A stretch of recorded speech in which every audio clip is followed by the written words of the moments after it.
وَمَنْ يَنْقَلِبْ عَلَى عَقِبَيْهِ فَلَنْ يَضُرَّ اللَّهَ شَيْئًا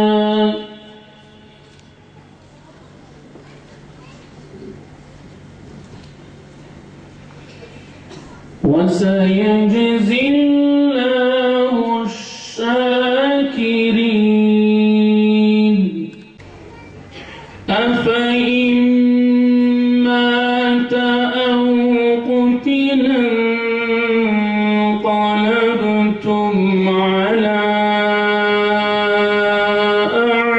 أَعْقَابِكُمْ.